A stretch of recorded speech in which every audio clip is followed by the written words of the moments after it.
Denceen ak Serigne Saliou Seck.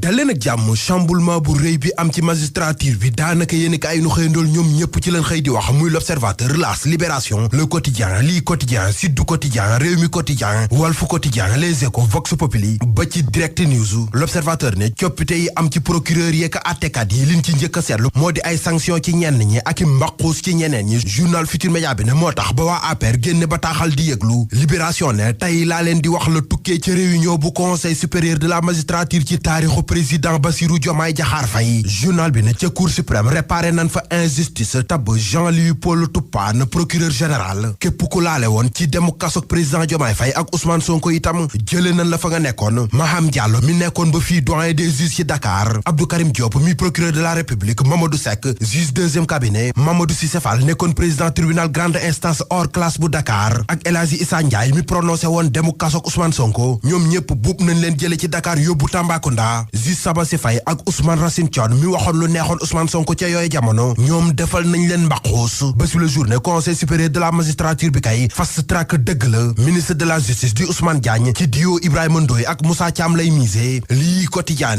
léegi Abdou Aziz Diallo mooy doyen des juges wuutu fa Maham Diallo. Mouhamadou Mansour Mbaye nekk premier président cour suprême. Direct News ne Ousmane Sonko jël na revanche am. Les Échos yii coppite kay règlement de compte am na ci ñëpp ñi laale woon ci seenuk dem kaso gaa yi toxal nañ leen yóbbu Tamba. Vox Populi ne Ibrahima Ndoye mooy procureur de la République. ci fàttali moo fi yore woon dossier cantakon yi. Moussa Thiam nekk adjoint. Saliou Diko nekk procureur tribunal Pikine Guédiawaye. Cheikh Diakhoumpa nekk procureur Rufisque. Modou Sokhna Thiam nekk procureur bu Thiès. Augustin Faye nekk procureur bu Mbour. Baye Thiam nekk procureur bu Saint-Louis. Sud Quotidien ne chamboulement bi daal rëy na. juge Sabassi Faye moom yokkal nan ko tabb ko mu nekk président tribunal bu Fatick. Walf Quotidien ne président Diomaye Faye kay toxal na ñi leen tëjoon ba yóbbu leen Tamba. journal L'As ne revanche dëgg la nguur gi fi nekk jël. journal L'Info ne gars yi def na nettoyage bi ñu doon wax. Amady Diouf ak Ibrahima Bakhoum ñoom dañ leen a frigo. susaane li am ci conseil supérieur de la magistrature moo di ne ñii dañ leen a sanctionné ñii ñu compal leen ña ca des ñu delloosi leen. Seynabou Ndiaye Jaxate ci ñi ñu delloosi la bokk. Les Échos ne ci coppite li muy xeeñ moo di ay toppaate ak i règlement de compte. waa APR ne ñoom ba ñu rendre compte waaye règlement de compte la ñuy bañ. Mansour Faye ci Vox Populi moom di yëglu ci ne mbir mii ko Aminata Touré tuumaal ba fii amul benn cour de compte bu ko épinglé. ci l'Observateur ñu fekkaat leen fa ñoom waa APR ñuy artu ci attekat yi ñu fal yees ak ne duñ masa nangu justice buy jeng.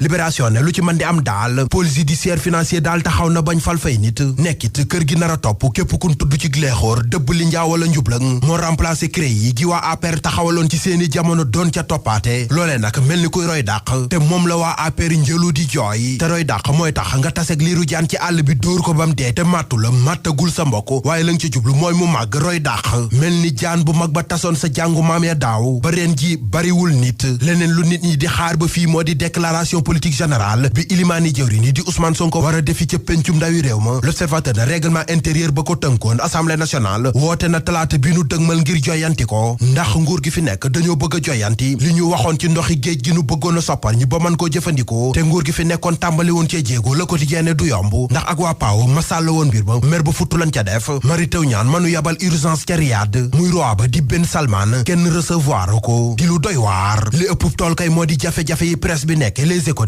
moo tax ba patronat bi jaaju nan ba ni faaw ñu xool meneen pexe lii Quotidien ci ay journée sans presse lañ koy tàmbalee ba le journée te du ñam foofu ndax plan d'action lay doon constat d'urgence le journal Le Soleil ne moom la tali bi laaj ngir ñu mën a wàññi l'accident yeeg ni mu takkarnaase Vox Populi ne ci màggal gi nu dëgmal xalifa général des Mourides mi ngi ñaax chauffeur yi ñu daw ndànk dal ndànk tànk ak tànk mbagg ak mbagg ñu dellu ci L'Observateur journal Rue 15 angle corniche bi ne lu doy waar moo xew ca Géejawaay benn xale bu jigéen bu àndut ak xelam moom la ñaari waxambaane bàyyi ba guddi jot ñu yóbbu ko ca place bu Malibu di ko paasante